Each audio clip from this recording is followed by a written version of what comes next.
Le Premier ministre Erdogan a eu recours pour critiquer les manifestants. Alors justement, cette fameuse théorie du complot, là, on parle d'un complot externe et d'un complot interne. Sur le plan externe, je pense qu'il fait référence à Bachar al-Assad, comme si Bachar al-Assad, aujourd'hui, dans la situation dans laquelle il est, pouvait manipuler ou instrumentaliser les manifestants de la place Taksim. Il n'en a absolument pas les moyens, il faut être sérieux. Et ensuite, sur le plan interne, je pense que là, peut-être que Erdogan fait peut-être référence à l'armée. Aujourd'hui, les généraux putschistes, complotistes, ils sont en prison. L'armée, elle a été décapitée. L'État profond, c'est quelque chose qui n'existe quasiment plus, ou plutôt l'AKP a mis en place son propre État profond, son propre Derin Devlet. Mais là où je donnerais raison à Ahmet Ougrache, c'est dans ce qu'il dit. Cette révolte, ou plutôt ces manifestations, elles n'ont pas d'avenir, parce que c'est une révolte d'une minorité de privilégiés. C'est ce qu'on appelle les Turcs blancs. Les Turcs blancs, c'est quoi en Turquie?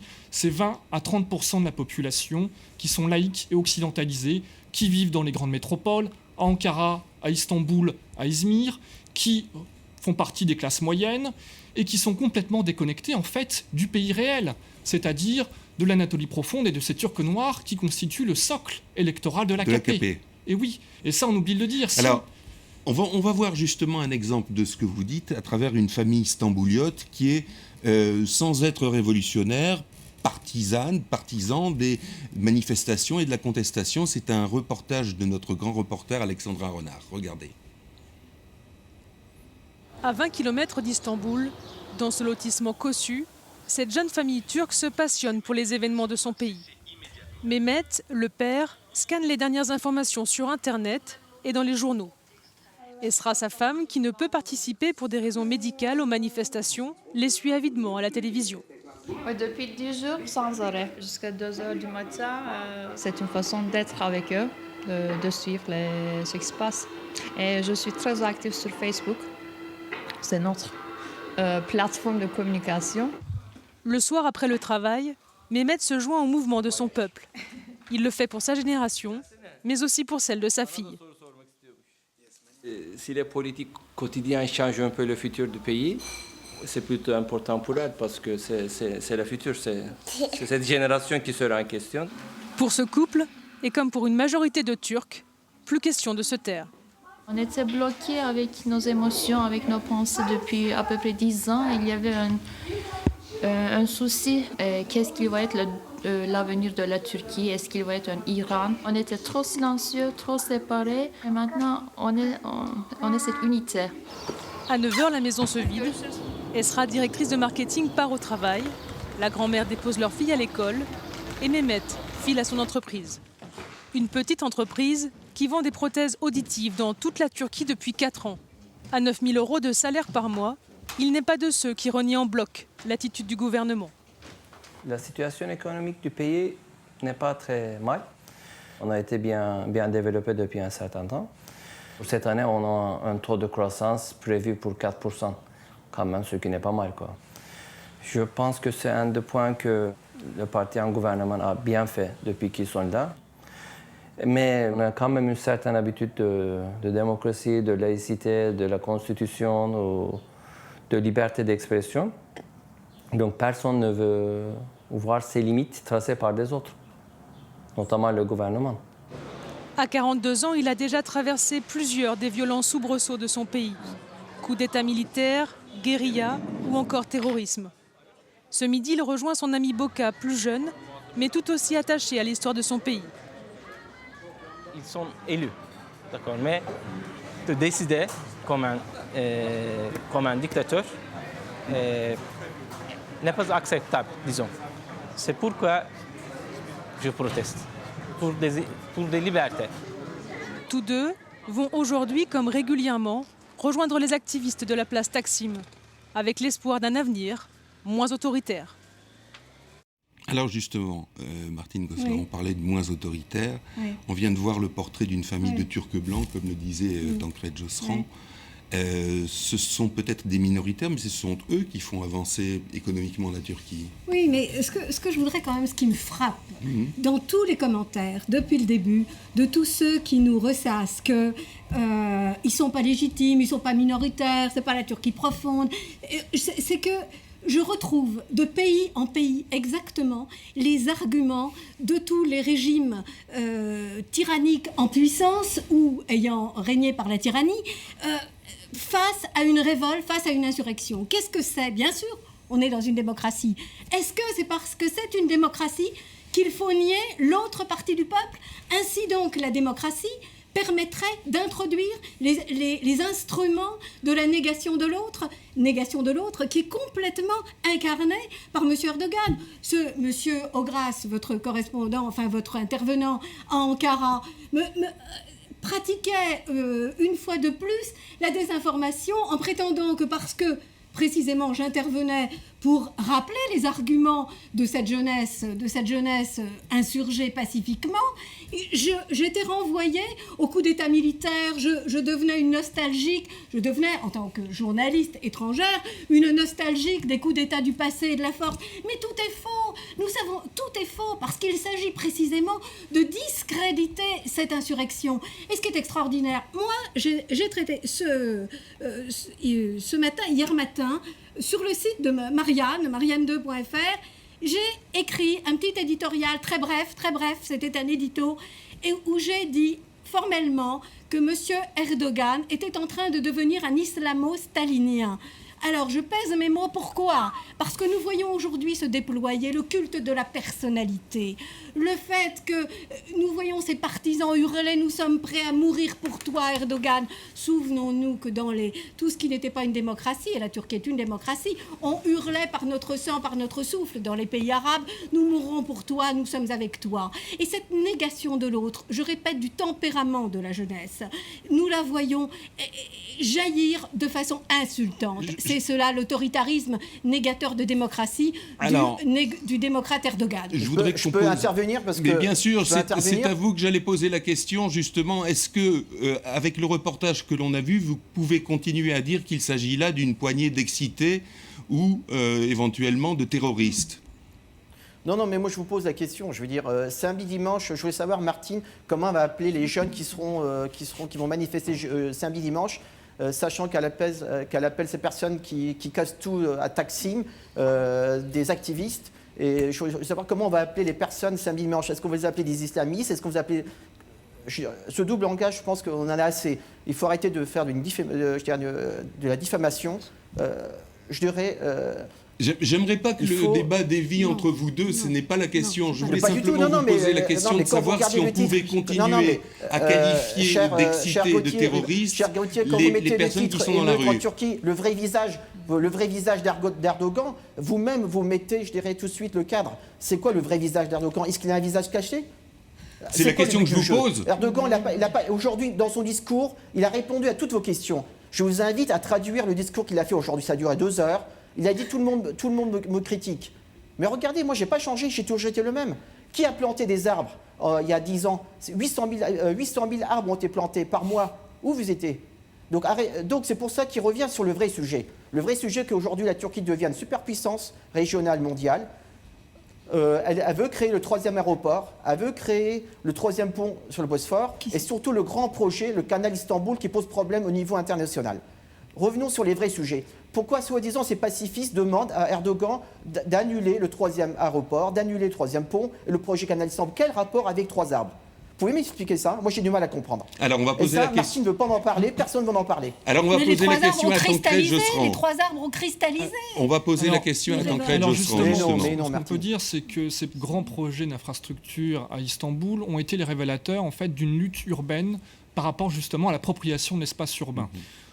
À Istanbul, nous avons, comme en Turquie, nous avons 2 peuples, je l'ai dit, mais nous avons 2 villes. Nous avons une périphérie, ce qu'on appelle les Gecekondu, qui est massivement peuplée depuis les années 70-80 par des migrants qui viennent notamment du sud-est anatolien, victimes de la guerre avec le PKK ou bien de l'exode rural, qui sont venus en important massivement leurs croyances conservatrices, leurs pratiques religieuses, et qui ont complètement en fait transformé cette agglomération d'Istanbul. Aujourd'hui, il y a plus de 20 millions. Et puis au centre-ville, nous avons toujours ces Turcs blancs, laïcs et occidentalisés, et on les trouve principalement dans ce fameux quartier de Cihangir, de Beşiktaş, ce fameux triangle de Taksim. Et aujourd'hui, ils se sentent en quelque sorte menacés dans leur mode de vie. Ont-ils raison de se sentir menacés? Dans une certaine mesure, oui. Il y a un philosophe, un sociologue turc qui a parlé de la pression de quartier, ce qu'on appelle la pression de quartier, c'est-à-dire qu'aujourd'hui, de manière insidieuse, tout reste autorisé, mais on va mettre un certain nombre de limites à la consommation de l'alcool, c'est-à-dire que sur la place de la Taksim ou sur les Istiklal Caddesi, vous ne pouvez plus consommer effectivement d'alcool ou ne plus acheter d'alcool entre 22h et 6h du matin dans les supérettes. De même, dans certains parcs, il devient difficile d'avoir, tout simplement de tenir par la main sa petite amie. Et effectivement, toute cette petite bourgeoisie, cette classe moyenne, laïque occidentalisée, se sent menacée dans son mode de vie. Est-ce que c'est quelque chose qui fait écho en Turquie, ces menaces-là? Ou alors est-ce que c'est uniquement, l'apanage de ces minorités ou de certaines minorités de Turcs blancs? Je voudrais d'abord un peu rétablir, quand on parle de minorité, on parle de 30% de la population. La Turquie compte quand même 75 millions d'habitants. Et ce n'est pas forcément... D'ailleurs, le terme turc blanc, je trouve que on doit sans doute parler de la noblesse, entre guillemets, républicaine. C'est des gens qui ont pu arriver là où ils sont grâce au mérite républicain, un peu à la française. Parce qu'il faut dire que la Turquie est une émanation de l'Empire ottoman qui a mis à la porte sa propre aristocratie. Et ce qu'on a en ce moment, donc, tout ce que vous traitez de Turc blanc, je trouve ça c'est très inapproprié d'une certaine manière comme expression. Ce sont des gens... Vous diriez c'est une élite républicaine, c'est une méritocratie républicaine. Je parlerai d'élite républicaine en ce qui concerne les gens de pouvoir. Mais ceux qui sont dans la rue, la classe moyenne turque, c'est une classe relativement pauvre par rapport à la classe moyenne française. Il faut toute proportion garder. Et dans la rue, il y a des gens qui sont très, très représentatifs de la population turque, du caractère actuel de la Turquie. C'est vrai. Et moi, je suis d'accord que l'Anatolie n'a pas été développée pendant très longtemps, tout ça. Mais ça ne veut pas dire que l'Anatolie était un ensemble de gens conservateurs. Mais c'est pas péjoratif forcément d'être conservateur. Non, mais c'était pas forcément des gens très islamistes. Comme être laïque, c'est pas forcément quelque chose, c'est pas aussi quelque chose de qualificatif. Non, mais dans les termes, quand même, il y a une opposition que l'on met, parce que même dans le reportage qu'on a vu, quand même, c'est une famille extrêmement aisée. Oui, 9 000 euros. Mais c'était la raison pour laquelle Alexandra Renard l'avait choisi, précisément pour montrer que la différence qu'il pouvait y avoir entre un niveau socio-culturel et ceux que l'on appelle justement, que l'on peut appeler les excités, les terroristes, etc. Mais je voudrais qu'on en vienne à un aspect qu'on n'a pas abordé encore, qui est la prochaine élection présidentielle en Turquie. En quoi les événements actuels interfèrent-ils dans cette échéance électorale? Alors, ce qu'il faut comprendre, c'est que l'année prochaine, nous allons avoir les élections présidentielles. Et que les élections présidentielles, depuis 2011, il y a eu réforme de la Constitution, le président de la République, comme en France, il est élu au suffrage universel. Bien, et la réforme de la Constitution, qui est en jeu aujourd'hui, elle dit que le président de la République va avoir de plus en plus de pouvoir. Ce serait un régime à la française, où le président pourrait dissoudre l'Assemblée nationale, où le président nommerait le Premier ministre, où il serait en même temps le chef de la majorité parlementaire, donc un pouvoir absolument énorme. Donc là, Tayyip Erdogan rêve de l'emporter. Et le problème, c'est que c'est une constitution qui est taillée sur mesure et qu'il n'y a pas de contre-pouvoir, puisque l'armée, aujourd'hui, a disparu, et qu'on assiste à une fusion entre le pouvoir législatif, exécutif et judiciaire. L'Assemblée nationale... Monsieur Tancher, et l'armée en France, qu'est-ce qu'elle fait l'armée en France? À chaque fois, dans les pays musulmans, on parle des armées. À quoi servent ces armées dans les pays musulmans? Qu'est-ce que vous voulez dire par là, monsieur Ougrache? Moi, je pense que les musulmans dans le monde, on en a marre d'avoir ce discours. Pour les pays musulmans, on parle toujours de l'armée, d'un contre-pouvoir. Et en France, on ne connaît même pas le nom de chef de l'état-major. On ne parle jamais de l'armée. Vous ridiculisez les musulmans, vous stigmatisez les musulmans. Mais pas du tout, j'ai pas dit que le pouvoir de l'armée... Non, je ne parle pas de vous, mais cette rhétorique est toujours la même. Quand on parle d'un pays musulman, le contre-pouvoir, c'est toujours l'armée. Mais c'est d'un bas niveau. Non, j'ai juste dit que jusque dans les années 2000, il y avait un contre-pouvoir qui existait, c'était le pouvoir de l'armée, c'est tout. Monsieur, vous êtes extrêmement agressif. Non, arrêtez, vous êtes un spécialiste. Je crois savoir que vous êtes... Dites la vérité. Attendez. Je voudrais préciser que monsieur... Aujourd'hui, M. Erdogan a lancé un défi. Il a dit, c'est moi qui a descendu l'âge de 30 ans à 25 ans pour les jeunes. Et là, j'ai un nouveau défi. Je vais descendre à 18 ans l'âge d'entrée au Parlement. Je fais confiance à ces jeunes. Vous voyez, donc je suis pour les jeunes. Et je vais descendre l'âge à 18 ans pour être éligible. Mais je crois que Pourquoi vous dites que les choses qui fâchent? Mais le but n'était pas de dénigrer d'ailleurs l'armée ou de citer son omniprésence. Je ne crois pas qu'on était là dans le débat. Dites la vérité. Non, je suis très étonnée par cette réaction. D'abord, je crois me souvenir que M. Ogras est aussi en France le vice-président du Conseil français du culte musulman. Voilà, je voulais juste préciser cela. Tout à fait. Vous êtes en France vice-président. Je l'ai bien dit, Martine. Vous êtes... Bon. Voilà, donc là, on est face à nos téléspectateurs, on est face au public qui essaye de comprendre ce qui se passera. En Europe, on ne perd jamais d'armée. En Europe, pourquoi l'armée n'est pas un contre-pouvoir en Europe? Non, mais reconnaissez, M. Ogras, qu'elle a été un contre-pouvoir en Turquie, l'armée. Ce n'est pas la qualité de manière péjorative que de dire ça. Non, mais vous persistez dans cette idéologie.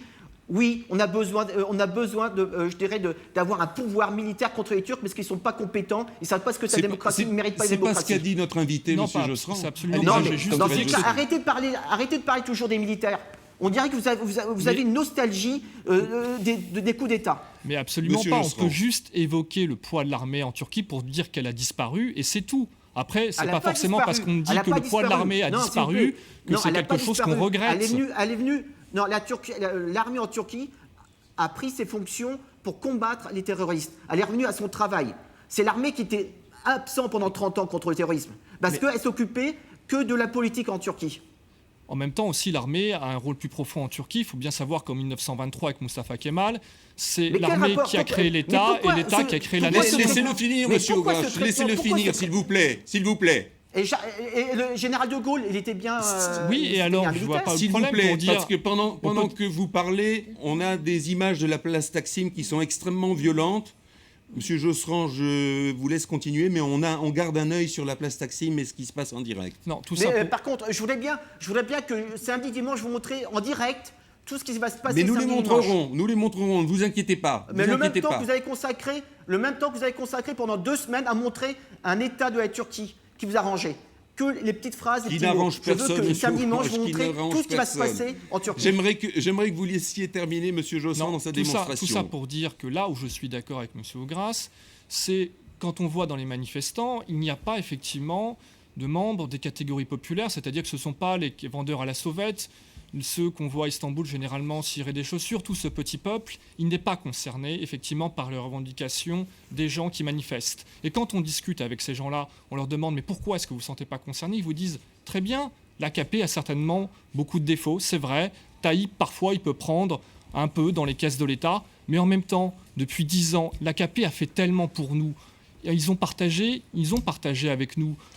On a eu effectivement de l'eau dans les Gecekondu, dans les bidonvilles, on a eu des chèques pour l'éducation, on a eu effectivement l'accès à la santé, tout ce qu'on n'avait pas auparavant. Bon, et ça, c'est quelque chose à mettre au crédit de l'AKP. D'ailleurs, ça se voit dans les résultats électoraux.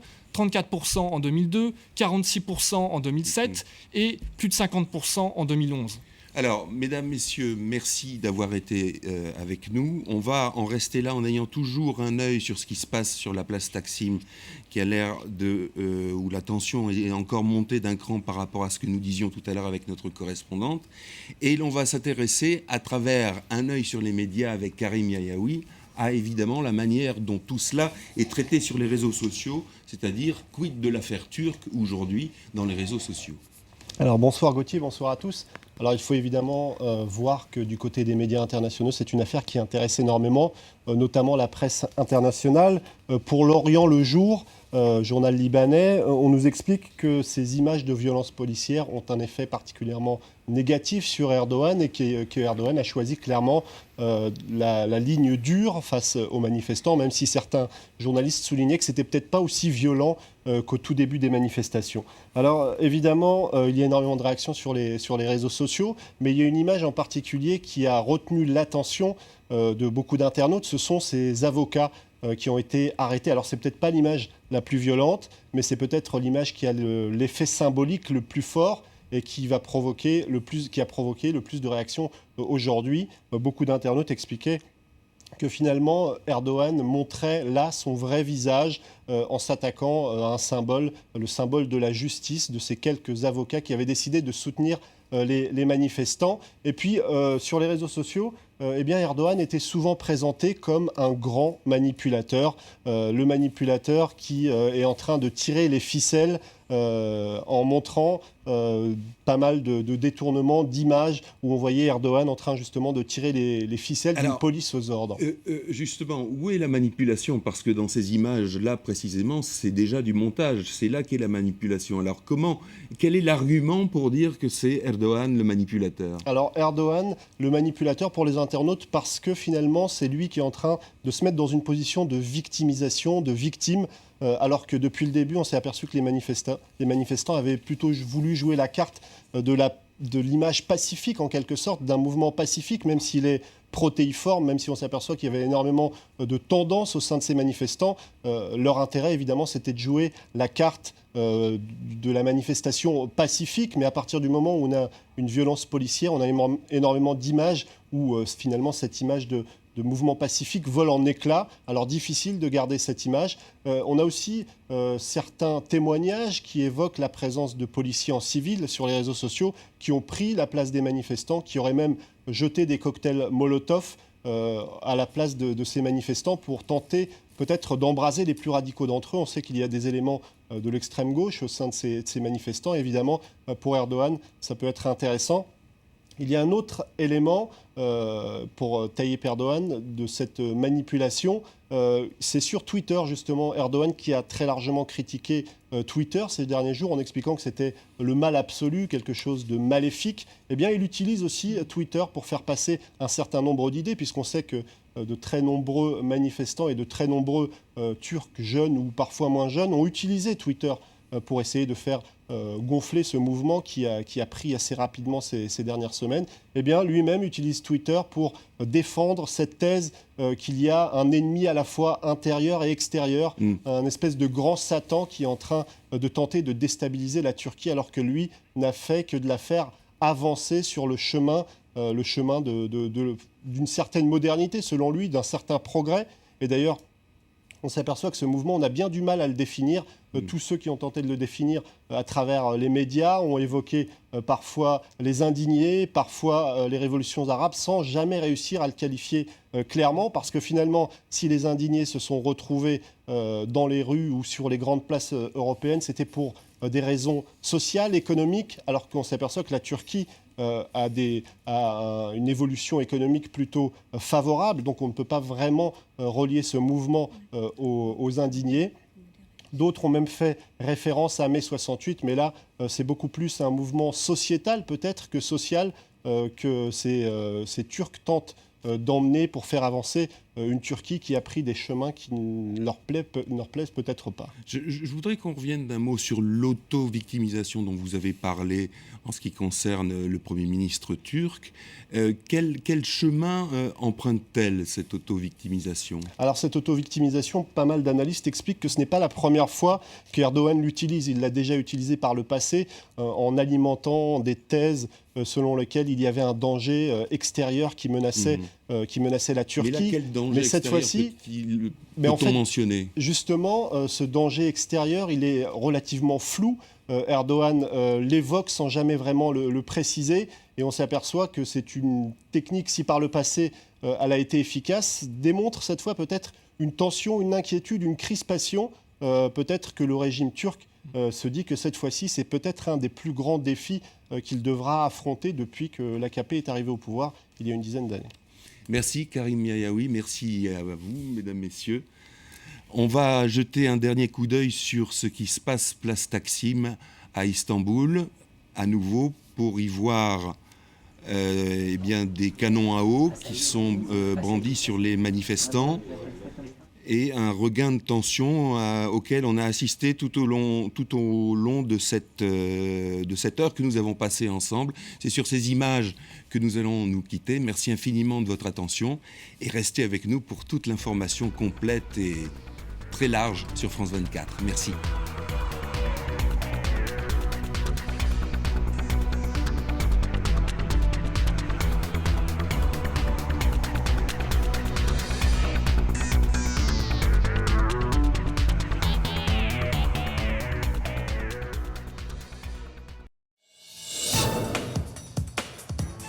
Nous sommes à Beyrouth, place des Martyrs, symbole de tous les combats du Liban pour sa souveraineté. À 50 km de là, la Syrie et la guerre qui déborde sur le territoire libanais. Le fragile équilibre du Liban est-il aujourd'hui menacé? On en parle dans le débat. Ne manquez pas ce débat exceptionnel en français, en anglais et en arabe sur France 24.